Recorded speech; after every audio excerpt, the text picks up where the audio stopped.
आज हम लोग डिस्कस करेंगे application of Schrodinger wave equations. तो इसमें application of Schrodinger wave equation में हम लोग डिस्कस करेंगे कि particle in A one dimensional box, particle in A dimensional box में इनफाइनाइट स्क्वायर वेल पोटेंशियल। तो यहाँ पर क्या है, हम किसी particle, consider a particle moving inside a box along the x direction. The particle is bouncing back and forth between the walls of the box. L is the width of the box. The potential energy V of the particle is infinite on both sides of the box. तो इसका मतलब ये हुआ कि हम अगर कोई particle consider कर रहे हैं, सपोज करो कि कोई हमने पार्टिकल कंसीडर किया कोई बॉक्स टाइप, तो यहाँ पर इसके इस साइड में जो है, यहाँ पर जो पोटेंशियल है वो क्या है, ज़ीरो है। यहाँ पर जो पोटेंशियल है वो क्या है, इनफाइनाइट है। यहाँ पर जो पोटेंशियल है वो भी क्या है, इनफाइनाइट है। बट अगर इसकी डायरेक्शन क्या है, ये एक्स है, तो बेसिकली ये हमारी फर्स्ट बाउंड्री कंडीशन है, ये हमारी सेकेंड बाउंड्री कंडीशन है। तो यहाँ पर ये क्या है, at x is equal to zero, at x is equal to zero पर भी हमारे फंक्शन की वैल्यू क्या है, ज़ीरो है। और at x is equal to L, ये क्या है, विड्थ ऑफ द वॉल है, ये एल है। तो at x is equal to L पर भी साई की भी वैल्यू क्या है, ज़ीरो है। तो इसके लिए हम क्या करेंगे, the particle can not exist outside the box, so its wave function size zero. Size zero कहाँ, for x is less than or equal to zero and x is greater than or equal to zero. जो ये first condition है, इस पर क्या है, ये condition लाई कर रही है, x is less than or equal to zero. और इस सेकेंड कंडीशन पर ये क्या लाई कर रहा है, x is greater than or equal to L. तो basically width of the potential, width of the walls कितनी है इसकी, ये एल है, विड्थ है इसकी, क्लियर है। तो यहाँ पर जो हम अप्लाई करेंगे Schrodinger time independent wave equation within the box, Schrodinger wave equation becomes, तो d2 psi upon dx2 plus 2m upon h cut square E minus V psi is equal to zero. हम क्या करेंगे, अगर within box से discuss करते हैं, ठीक है, अगर इसके आउटसाइड द डिस्कस करते हैं, v इक्वल वी जो इसकी वैल्यू हो जाएगी, ये क्या हो जाएगी, इनफाइनाइट हो जाएगी। लेकिन हमें जो डिस्कस करना है वो इस पोटेंशियल बॉक्स के अंदर डिस्कस करना है। तो पोटेंशियल बॉक्स के अंदर जो होगा ये क्या हो जाएगा, v की वैल्यू क्या हो जाएगी, जीरो हो जाएगी। तो जो इक्वेशन हमारी बनेगी d2 psi upon dx2 plus 2m h cut square E minus zero psi is equal to zero. तो ये क्या हो जाएगा, d2 psi upon dx2 plus 2me upon h cut square psi is equal to zero. अगर हम इसको ध्यान से देखें, तो अगर हम इसको डिफरेंशियल इक्वेशन सॉल्व करना चाहें तो ध्यान दीजिए, तो हम क्या कर सकते हैं इसमें, d2 psi upon dx2 plus k square psi is equal to zero. तो वहाँ पर हम क्या करेंगे, के स्क्वायर को हम क्या मान लें, 2me upon h cut square. तो अब जो ये इक्वेशन बन जाएगी, इसके लिए अगर हम ऑक्सिलरी इक्वेशन लिखना चाहें तो क्या हो जाएगा, m square plus k square is equal to zero. This means m square is equal to minus का k square, this means m is equal to plus minus iota k हो जाएगा, ठीक है। तो हम इसके लिए, इसका मतलब क्या हो जाएगा, हम वेव फंक्शन के सोल्यूशन यहाँ से निकाल सकते हैं। देखते हैं क्या आएगा। यहाँ पर देखिए, अब हम लोग क्या करते हैं, यहाँ से कोशिश करते हैं, ठीक है। तो हम लोग d2 psi upon dx2 plus k square psi is equal to zero. तो ये क्या है, हमने m is equal to plus minus iota k निकाल लिया।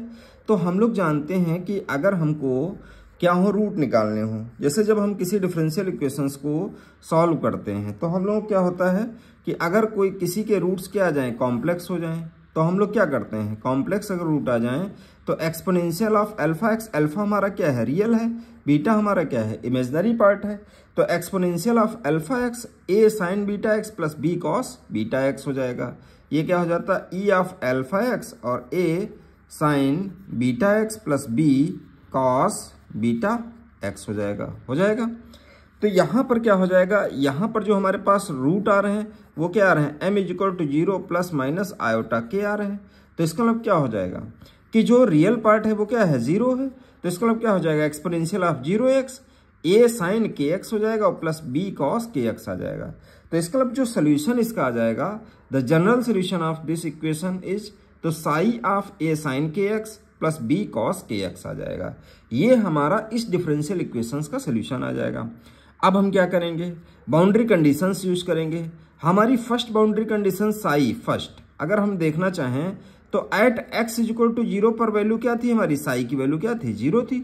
तो यहां पर हम अप्लाई करते हैं, तो ये क्या साई 0 हो जाएगा, a sine k into 0 plus b cos k into 0। This means क्या हुआ, साइन 0 की वैल्यू क्या हो जाएगी, 0 हो जाएगी, कास 0 की वैल्यू क्या हो जाएगी, 1 हो जाएगी, और साई एट 1 क्या था, 0 था, तो इसका मतलब b की वैल्यू क्या हो जाएगी, 0 हो जाएगी। अगर हम पहली कंडीशन लगाते हैं उसके बाद जो वेव फंक्शन हमको मिलता है वो क्या मिलता है, a साइन kx मिलता है। अब हम क्या करेंगे, हम दूसरी बाउंड्री कंडीशंस लगाते हैं। दूसरी बाउंड्री कंडीशंस क्या कहती हैं कि at x is equal to psi 0 हमारा रहेगा किस पर, at x is equal to L पर। जब हमारा at x is equal to L पर, at x is equal to L पर साई की वैल्यू क्या हो जाएगी, 0 हो जाएगी, लाई नहीं करेगी, तो यहाँ पर 0 a साइन के एल इज इक्वल टू 0 हो जाएगा। हमारा कांस्टेंट कभी भी हमारा 0 नहीं होगा, तो इसका मतलब क्या हो जाएगा, साइन के एल इज इक्वल टू 0, और साइन के एल इज इक्वल टू 0 में किसकी वैल्यू लाई करती है, एन पाई की, तो के एल इज इक्वल टू क्या हो जाएगा, एन पाई हो जाएगा। तो के हमारा जो हो जाएगा वो क्या हो जाएगा, एन पाई बाई एल हो जाएगा। यहाँ पर जो के हो जाएगा ये क्या हो जाएगा, एन पाई बाई एल हो जाएगा। अब अगर हम सॉल्व करना चाहें तो क्या हो जाएगा, यहाँ से जो वेव फंक्शन हमारा निकल के आएगा psi n is equal to a sine N pi x by L, क्योंकि के की वैल्यू जगह पर के एक्स की जगह क्या के एक्स हमारा था, के इज इक्वल टू क्या हो जाएगा, एन पाई बाई एल हो जाएगा। तो यहाँ से हम क्या कर सकते हैं, ई एन अगर निकालना चाहें तो हमारे पास ई एन जो हमारे पास था या ई था, हमने के स्क्वायर इज इक्वल टू क्या माना था, 2 me अपान एच कट स्क्वायर। तो यहाँ से अगर ई निकालना चाहें तो एच कट स्क्वायर के स्क्वायर अपान 2m हो जाएगा। तो यहाँ से ई एन जो हमने निकाला है के square h cut square upon 2m हो जाएगा। ई एन निकालेंगे तो के की वैल्यू हम यहाँ पर पुटअप कर देंगे। के की वैल्यू कितनी है, एन पाई बाई एल है, तो ये क्या हो जाएगा, n square pi square by L square और h cut square upon 2m हो जाएगा। दिस इज द एनर्जी हो जाएगी। ठीक है, अब हम क्या कर सकते हैं यहाँ पर, और थोड़ा सा आगे हम सॉल्व कर सकते हैं। इसको कैसे सॉल्व करेंगे, ई एन हमारे पास क्या है, देखिए जरा, ई एन हमारे पास क्या है, n square pi square h cut square upon 2ml square. अगर हम इसको एच कट को हम रिप्लेस कर दें एच अपान 2 पाई से, होता है ये, तो यहाँ पर E n is equal to क्या हो जाएगा, n square pi square upon 2ml square, h cut क्या हो जाएगा, एच अपान 2 पाई का होल स्क्वायर हो जाएगा। अब हम इसको सॉल्व करें तो n square pi square h square upon 8 pi square m square हो जाएगा। तो ये पाई स्क्वायर कैंसिल हो जाएगा।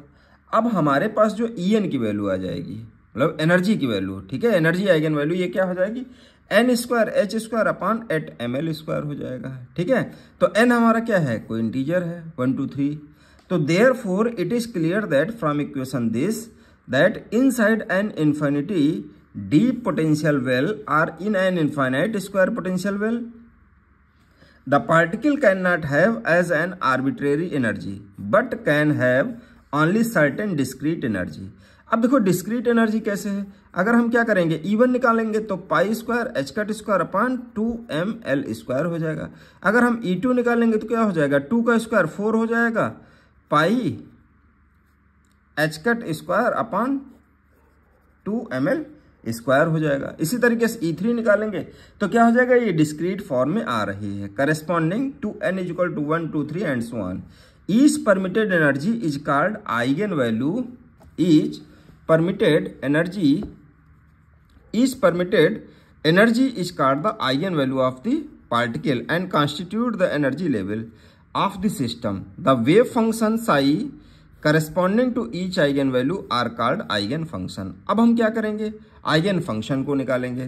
तो उससे पहले हम क्या कर लेते हैं, किसी भी फंक्शन को नॉर्मलाइज कर लेते हैं। तो हम नॉर्मलाइजेशन कैसे करते हैं कि minus infinite to infinite psi star और साई और d tau is equal to 1, this is called normalisation condition. ठीक है, तो यहाँ पर जो हमको करना है, साई हमारा क्या निकल के आया था, हम लोगों का साई जो निकल के आया था वो क्या आया था, A sine N pi x by L आया था, ये हमारे पास साई आया था। अगर हम इसका कॉम्प्लेक्स कंजुगेट निकालें साई स्टार तो हमारे पास क्या हो जाएगा, A star sine N pi x by L हो जाएगा, ये हमारे पास क्या हो जाएगा, साई स्टार हो जाएगा। अब हम निकालते हैं तो ये यहाँ पर साई स्टार हो गया। ठीक है, हम कंडीशन लगाते हैं, यहाँ पर लोअर लिमिट क्या है, x is equal to 0, upper limit क्या है, x is equal to L. तो ये साई स्टार की वैल्यू क्या हो जाएगी, A star sine N pi x by L, और साई की वैल्यू क्या हो जाएगी, A sine N pi x by L हो जाएगा, D x is equal to 1 हो जाएगा। अब हम क्या करते हैं, इसको आगे सॉल्व करते हैं, देखते हैं क्या आता है। तो यहाँ से हमने इतनी वैल्यू हमने निकाल ली है, ठीक है। तो यहाँ पर देखिए जरा ए स्टार ए हो जाएगा sine square n pi x by L d x हो जाएगा। तो ए स्टार ए इक्वल क्या हो जाएगा, मॉड ऑफ ए स्क्वायर हो जाएगा, sine square n pi x by L d x हो जाएगा। तो यहाँ से क्या करेंगे हम, ए स्क्वायर को हम बाहर ले सकते हैं। तो यहाँ पर जो हमारे कास टू थीटा के कितने फार्मूले होते हैं भाई, 3 फार्मूले होते हैं। एक कास साइन में होता है, एक साइन में होता है, एक कॉस में होता है। तो हमें इसकी वैल्यू किसकी चाहिए, यहाँ पर साइन में चाहिए। तो cos two theta equal to 1 minus 2 sine square theta होता है। तो यहाँ पर क्या हो जाएगा, cos 2 n pi x by L 1 minus 2 sine square n pi x by L हो जाएगा। तो हमें वैल्यू किसकी चाहिए, इसी की चाहिए। तो यहाँ पर क्या करते हैं हम कि 2 sine square n pi x by L 1 minus cos 2 n pi x by L हो जाएगा। तो यहाँ से sine square x n pi x by L की वैल्यू निकालना चाहो तो 1/2 1 minus cos 2 n pi x by L हो जाएगा। क्लियर है। अब हम क्या करेंगे, जो sine square n pi x by L की वैल्यू क्या करेंगे, यहाँ पर हम पुटअप कर देंगे। तो ये जो वैल्यू आई है किसकी है, sine square n pi x by L की आई है। तो 1/2 1 minus cos 2 n pi x by L d x is equal to 1। तो ये क्या हो गया, mod of a square 1 minus cos 2 n pi x by L d x is equal to 1। तो ए स्क्वायर बाई 2 को इधर ले लिया। तो हम इसको जब यहाँ पर वैल्यू पुटअप करेंगे, जैसे कास का क्या हो जाएगा भाई, sine minus sine N pi by cos का हम लोग क्या करेंगे, इंटीग्रेशन कर देंगे। तो जब इसमें लिमिट पुटअप करेंगे तो ये वैल्यू क्या हो जाएगी, 0 हो जाएगी। तो यहाँ पर जो वैल्यू आएगी वो क्या आ जाएगी, ए स्क्वायर आ जाएगी 1/2। तो एक्स को अगर हम सॉल्व करेंगे तो ये कहाँ, एल आ जाएगा। यहाँ से क्या आ जाएगा, एल आ जाएगा। तो जो मॉड ऑफ ए स्क्वायर होगा ये क्या हो जाएगा, 2/l हो जाएगा। तो ए की वैल्यू निकालेंगे तो √2/l आ जाएगी। तो ये ए की वैल्यू, ये जो नॉर्मलाइज्ड फंक्शन है, इसको हम लोग क्या बोलेंगे, psi n is equal to √2/l sine N pi x by L. तो इसको हम लोग बोलते हैं आइगन फंक्शन। ठीक है, वो क्या था, आइगन वैल्यू की तरह था, ये क्या था, आइगन वेक्टर की वैल्यू। ठीक है, थैंक यू।